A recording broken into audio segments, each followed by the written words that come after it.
வணக்கம். 2 நாளைக்கு முன்னாடி சென்னையினுடைய உயர்நீதிமன்றம் ஒரு தீர்ப்பு கொடுத்திருக்கிறது. குறிப்பாக அதில என்ன முக்கியமான விஷயம்னு சொன்னா, ஏன் அந்த தீர்ப்பு பத்தி பேசும் பொருளாக மாறி இருக்குன்னா, இந்த தீர்ப்பு இந்து சமய அறநிலைத்துறை சம்பந்தமான ஒரு கோவில் சம்பந்தமான தீர்ப்பு.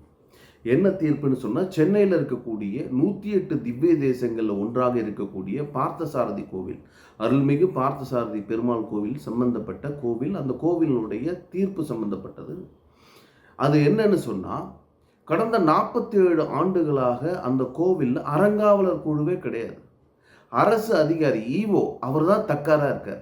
அவர் தான் அறங்காவலர் குழு தலைவர் என்ன செய்யணுமோ, அறங்காவலர் குழு என்ன செய்யணுமோ, அந்த வேலை முழுக்க இந்த தக்காரே செஞ்சுட்டு இருக்கார். அதாவது இந்த அரசு அதிகாரியே செஞ்சுட்டு இருக்கார். இந்து சமய அறநிலைத்துறை அதிகாரியே செஞ்சுட்டு இருக்கார்.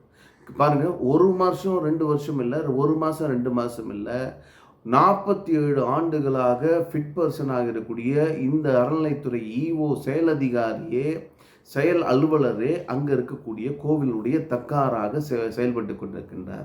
அவர் தான் எந்த நேரத்தில் சாமிக்கு குளிப்பாட்டணும், சாமியினுடைய ஊர்வலம் எப்போ போகணும், சுவாமியினுடைய நடை எப்போ சாத்தணும், எல்லாத்தையும் முடிவு பண்ணக்கூடிய சர்வ அதிகாரம் பொருந்தியவராக கடந்த 47 ஆண்டுகள் தமிழ்நாட்டில் முக்கியமான ஒரு திருக்கோவில், அந்த கோவிலினுடைய அதிகாரியாக அவர் இருந்திருக்கார். நாம் இதைத்தான் அடிக்கடி சொல்கிறோம். இந்து சமய அறநிலைத்துறை சட்டப்படி என்ன செய்யணுமோ அதை விட்டுட்டு மற்ற எல்லா வேலையும் செஞ்சுட்டு இருக்காங்க.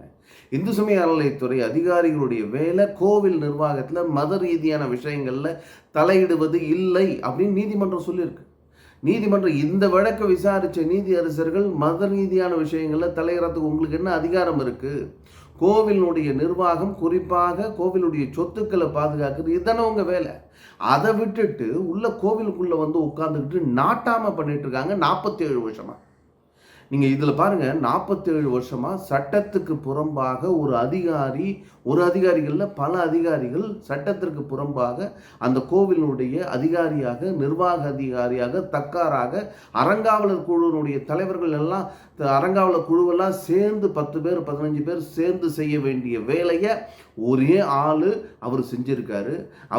அவர் நேரடியாக இந்து சமய மத ரீதியான விஷயங்களில் தலையிட்டு எது எப்படி நடக்கணுங்கிறத முடிவு பண்ணியிருக்காரு.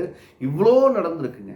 47 வருஷமாக எத்தனை கமிஷனர் வந்திருப்பாங்க, எத்தனை அறநிலைத்துறை அமைச்சர்கள் வந்திருப்பாங்க, எத்தனை இவர்களுக்கு மேலதிகாரிகள், ஜாயின்ட் கமிஷனர், அடிஷனல் கமிஷனர் எத்தனை பேர் இருக்காங்க. இவங்கெல்லாம் எந்த விதமான நடவடிக்கையும் எடுக்கல. சட்டத்துக்கு புறம்பாக, இந்து சமய அறநிலைத்துறையினுடைய சட்டத்துக்கு புறம்பாக நம்முடைய அதிகாரியை அங்கே தக்காரா போட்டு வச்சிருக்கவன், அது தப்பு இல்லையா? சட்டத்துக்கு புறம்பான வேலையை நாமளே செய்யலாமான்னு இந்து சமய அறநிலைத்துறை அதிகாரிகள் யாருமே கவலைப்படலை. இன்னைக்கு நீதிமன்றம் போன பிறகு நம்முடைய நீதி அரசர்கள் சொல்றாங்க, அவங்க சொன்ன பிறகு தான் இன்னைக்கு 6 மாசத்துக்குள்ள நாங்கள் அறங்காவலர் குழுவை நியமிக்கிறோம்னு கோர்ட்டில் சொல்லியிருக்காங்க.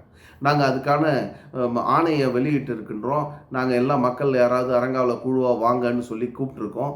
யாரெல்லாம் வராங்கன்னு எல்லாரையும் விசாரித்து எல்லாத்தையும் போடுறதுக்கு எங்களுக்கு 6 மாதம் டைம் வேணும்னு. பாருங்கள், 47 வருஷமாக செய்யாமல் இன்னைக்கு நீதிமன்றம் சொன்ன பிறகு 6 மாதம் எங்களுக்கு டைம் வேணும்னு சொல்கிறாங்க. ஒரு அறங்காவலர் குழு போடுறதுக்கு இவங்களுக்கு 6 மாதம் டைம் வேணுமா?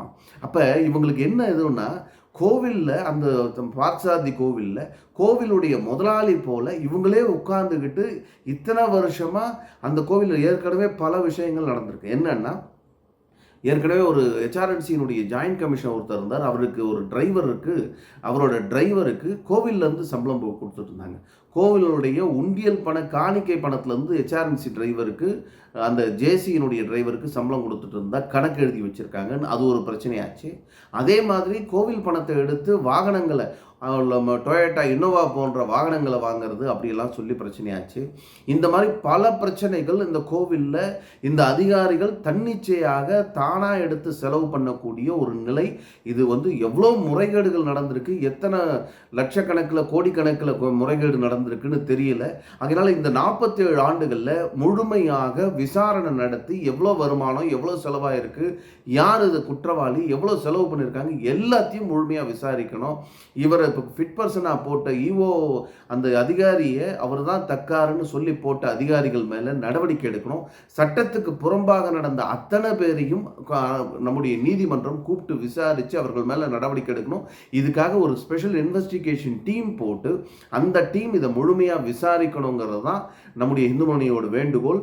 ஏற்கனவே ஏற்கனவே இந்து மொழியினுடைய மாநில தலைவர் இது சம்பந்தமான ஒரு முழுமையாக, இந்த கோவில் மட்டுமில்லை, இதுபோல தமிழ்நாடு முழுக்க இருக்கக்கூடிய பல கோவில்கள், அத்தனை கோவில்கள் சம்பந்தமான ஒரு வெள்ளை அறிக்கை, நிதி சம்பந்தமான வெள்ளை அறிக்கை வெளியிடணும்னு சொல்லி கேட்டிருக்காரு.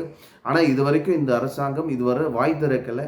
உண்மையிலே எப்படி நீங்கள் ஆட்சி பதவி ஏற்றிருக்கும் போது நிதி சம்பந்தமாக, அதாவது பொது நிதி சம்பந்தமாக, பட்ஜெட் நிதி சம்பந்தமாக ஒரு வெள்ளை அறிக்கை கொடுப்பேன்னு சொன்னீங்க. அதே மாதிரி இந்து சமய அறநிலைத்துறையினுடைய நிர்வாகத்தின் கீழே இருக்கக்கூடிய கோவில்களில் அதில் இருக்கக்கூடிய நிதி சம்பந்தமாகவும் அதில் இருந்த முறைகேடுகள் சம்பந்தமாக முழுமையாக விசாரித்து ஒரு வெள்ளை அறிக்கை கொடுக்கணுங்கிறது தான் நம்முடைய எதிர்பார்ப்பாக இருக்கிறது. நடக்கும்னு நம்புவோம். அப்படி இல்லைன்னு சொன்னால் நடக்க வைப்பதற்கான முயற்சிகளை நாம் தொடர்ந்து செய்து கொண்டே இருப்போம்.